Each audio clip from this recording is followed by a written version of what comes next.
All right, much better. So my name's Lucas Bixler. I am the director of sales at Auto Alert. For anybody who doesn't know, we are in that data mining space, the CRM space. Been in it for a long time. Kind of created the data mining vertical about 22 years ago at a dealership. But today we're going to talk for about 15 minutes. I don't have a ton of time, so we can't really talk everything Auto Alert does. But I wanted to focus on kind of one area that we're seeing a lot of growth in the last year or so. And that's specifically kind of finding an effective way to work the service drive. I mean, we talk to dealerships every single day, and that's really on the top of their minds is how can we more effectively work the service drive, and not just put a plan in place, but put a plan in place that can scale, right? Something that we're not just going to run for a month or 2 months or 3 months and then end up kind of putting in the back seat, right? Really a plan that we can stick to and have an effective process, and not just upgrading customers out there in the drive, but really starting to source that pre-owned inventory. So again, we'll talk about it for a few minutes here. If you have more questions, we'd be happy to talk over at our booth. But kind of getting into before we dive, specifically down into the service drive, you know, we're seeing a lot of trends going into 2026 as to why loyalty is such an important factor inside of the dealership. A lot of these stats are fairly basic, but we'll kind of hit them quick. The cost of acquiring that brand new customer is exponentially more expensive than it is to retain the existing one, right? So our goal is to really go in there and have a strong process, a really strong conversation with these customers every chance we get, right? And that service drive is one of our very few opportunities to have that conversation face to face, right? We know the difficulty of getting them on the phone. Texting's a little bit easier, email's not. But again, having that face to face conversation is a valuable opportunity, and we really want to maximize that service drive process. And again, we know just by increasing retention just a little bit at the dealership can lead to some pretty increased profits there as well. That's the chance keeps moving on me.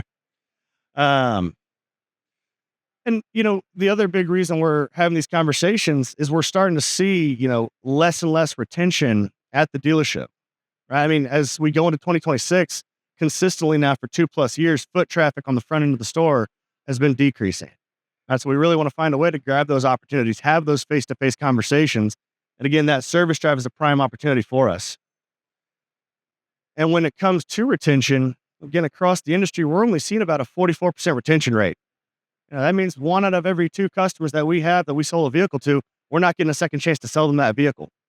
So by having that strong service drive process, again, it allows us to make sure we're not missing out on any of those opportunities. And kind of the final piece of that is we're seeing the CRM become flooded with these lead opportunities, right? There's all kinds of third-party leads. There's all these website leads that are coming in, chat lead providers. There's all kinds of leads that are coming into the website. But I think a lot of those strong retention opportunities are starting to slip through the cracks. And again, by monetizing that service drive, by putting a plan around it, we can really start to grab those customers and bring it back in. As we talk about the service drive, we have customers walking in there every single day, right? But it's not just going out there and greeting every customer and trying to have a conversation. It's having a plan in place ahead of that visit, right? Because we know roughly at Auto Alert, the stores we work with, about 14% of their traffic that comes to the service drive is in that opportunity position. So opposed to going out there and trying to have a conversation to every single customer, right? We want to go out there and make sure the prime ones, the ones that are in that opportunity position, we have a full structured plan around. So the way that works at Auto Alert, kind of starting off with the more maybe basic model, is just making sure when we get those customers into the drive, we're having a conversation with them, but being able to target the staff at the right time with the right information. You look at a lot of these tools and they'll look at service appointments and they'll give you an email in the morning. And it'll say, hey, here's your 10 customers that are coming in today. One's at 9, one's at 10, one's at 11. But at that point, we got to then hope the salesperson, A, looks at the email, but more importantly, we got to hope that the customer shows up at the right time as well. With the service drive process that we've developed at Auto Alert, it eliminates that need to constantly check to see if that customer is there or go work with an advisor to see if they've shown up. Because we have these DMS integrations and we're tied directly in real time, as soon as the customer gets there on site, it fires that notification off to somebody at your dealership. All right. And again, when I say it fires off that notification, it's directly to their cell phone. Again, they're not having to check an email report. They're not having to go peek out the service drive every couple of minutes to see if they're there. It lets them know the moment they've arrived. And the reason we see such strong usage with our stores at Auto Alert is because, again, we're not notifying them of every single customer that comes through. If that customer comes through and they're in an upgrade position, If that customer comes through and they've been shopping online recently, looking at our vehicles, right? Those are the customers that we want to get out there and get in front of. So it notifies them at the right time with the right information as soon as those customers arrive. And when we send this out, it's a simple yes no process, right? Very, very easy. When I get an opportunity in the drive, it comes right to my phone. If I can go out, I say yes. If I can, I say no. But as soon as I click yes, I have all the information right at my fingertips. Man, this thing's going crazy on me. But immediately I know the vehicle they're driving. I know the contract they're in. I know all the service history we've done in the past with that client. Right. Beyond that, I also know that we have that customer in an upgrade position. Right? Opposed to going out to the service drive and simply having a conversation of, hey, great to see you. You thinking about another one? By the way, I got coffee over here and I got pastries to my right. Now I can walk out and have a much more personalized, data-driven approach. Right, now I'm walking out there, greeting them, speaking to them about their vehicle, referencing the service they've done in the past, but then also letting them know that we have an opportunity for them. In fact, they may be part of our exchange program. In fact, we see they're driving a 22 CRV. We could put them in the brand new 2026. Same model, same trim, $0 out of their pocket. So it just gives us a little bit more of an opportunity to have a strategic conversation, right? We're not just out there shooting from the hip and hoping that we get somebody that might be interested, right? We can go out there and target the customers with the right message at the right time, every opportunity that we have. And of course, there's also point of sale material and different things that we can put in front of their eyes to kind of aid in that conversation. Now, when we talk about that upgrade proposal, as we coach our dealerships to roll out this service drive process, a lot of times we want them printing out these upgrade proposals and just setting them right there on the sales tower every single morning. Again, that way when the salesperson gets that notification, they're not just walking out there having the conversation on their own. Right? We go to the sales desk, we grab the upgrade proposals, right? We're putting a little game plan in place. We can look to see if they're running out of warranty. We can look to see if the vehicle that they're driving is part of our wish list. So again, it just allows us to put that plan in place as we go out there to greet them in the drive. Now, the flip side of this is, because again, anytime I give a sales rep a yes, no option, there's certainly going to be times they tell me no. Because of the way we integrate, if they click no, or if they don't respond fast enough, we rotate it down the line to that next user. Because originally I can send this out to the original sales rep. If it's an orphaned customer, I can do it as a round robin. I can send orphans to the sales manager. Again, I can route it any way you want. Point is, if they do click no, who's that next person in line? Do we then send it to the sales team? Do we send it to the sales manager after that? Again, we track everything so it doesn't just hit the floor. Because we only see about a click-through rate on the yes side about 70% of the time with our stores. We don't want to let the other 30% hit the floor. We still have that plan in place to make sure we're able to go out and greet those customers. Now, as I kind of started off, this in-person service drive process, that's really just the first level for us at Auto Alert. Because again, the problem with that manual approach is it doesn't always scale, right? For a day or two, maybe a month or two, we might be able to do it. But again, at some point it starts to lag. Well, we now at Auto Alert have introduced the automated process as well. So we can specifically target customers that are in a key opportunity position ahead of the visit. Point is, I don't want the salesperson, I don't want the exchange team out there to kick off that conversation themselves. I want the tool to be able to plant that seed, warm these customers up ahead of that visit. So whatever the given scenario is, if we see a customer that has consistently rising repair costs, maybe that's somebody I want to get in front of ahead of the visit. If we somebody with an expiring warranty going through the drive, that's somebody we want to get in front of as well. But again, it's not just sending a simple, hey, let's have a conversation while you're there. These data tools now allow us to be very, very granular in the customer that we're having a conversation with, and more importantly, the message that we're delivering. I don't know why they keep slipping. But again, point is, if I know I have a customer who's been shopping online recently ahead of the visit, why not send an email, send a text out 3 days prior and let them know we want to have a conversation, let them know we want to buy their vehicle back.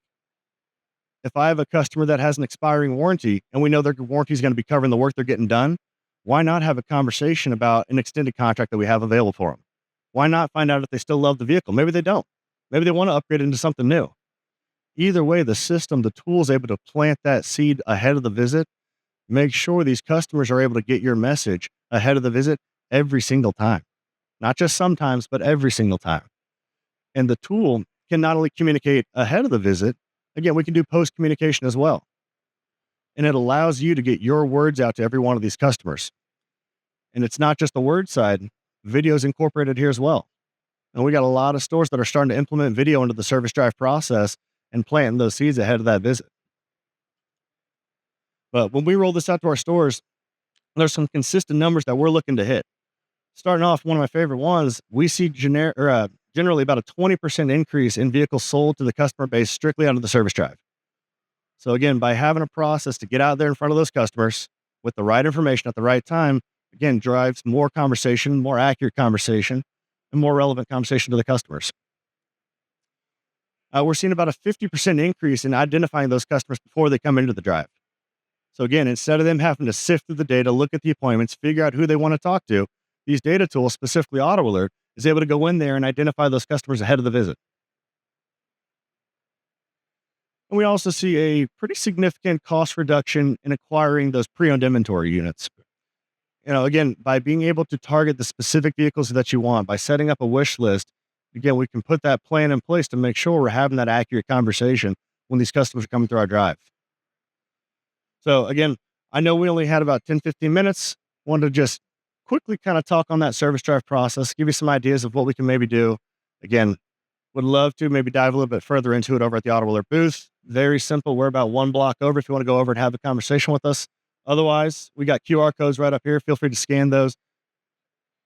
Huh? All right, even better. We got 5 minutes of Q&A if anybody has some questions. So anybody out there that has some questions around the Auto Alert process. Yeah, what you got? Yeah, so the question was, are we just mining for equity? And I would tell you, equity is just a very small piece of the puzzle. So whether they're positive equity, negative equity, we're bringing in all the manufacturers' programs. So they could be 5, 6, 7, 10 grand flipped on a vehicle. But if we're able to get them out of their older unit into a newer one for no money out of their pocket at a lower payment, that's an opportunity to us.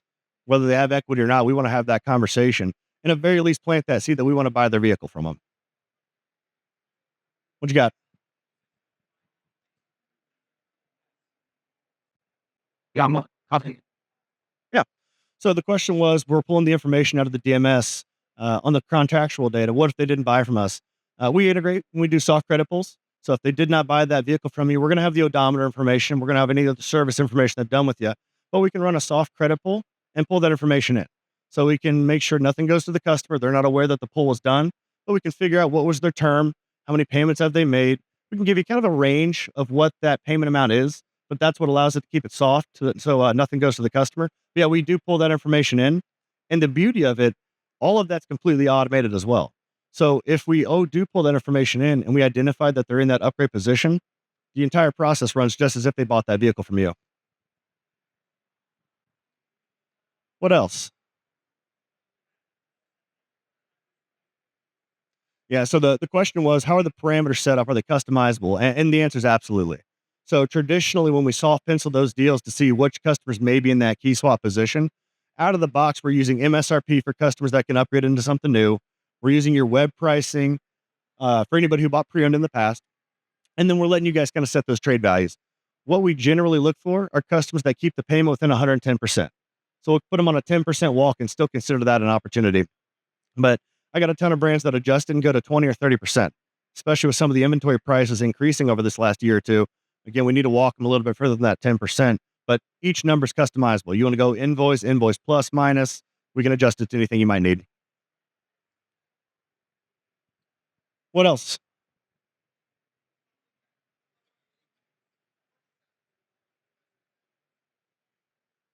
Where does the Yeah, absolutely. So the question was, what if you just want to simply purchase the vehicle out of the drive? And yeah, absolutely. I mean, that's really the message where we kind of see it going. A year or two ago was really focused on, hey, I want to upgrade you while you're here. Let me put you in a brand new. And in fact, while you're here, I'll just give it to you as a loaner and you can check it out. We've seen that kind of getting pulled away and going more into that just, hey, we simply want to buy your vehicle. And what that does a really nice job of is just consistently planting that seed. Because if they want to sell that vehicle to me today, you better believe I'll take it. I'll take it in 6 months. I'll take it in 6 years too. So it just allows them to consistently know that we want that vehicle when the time's right for them. What else we got? Let's see, we got time for maybe one more. Any other questions out here that I can answer? Anything else? You've been my honey hole. Awesome. Well, again, thank you guys so much.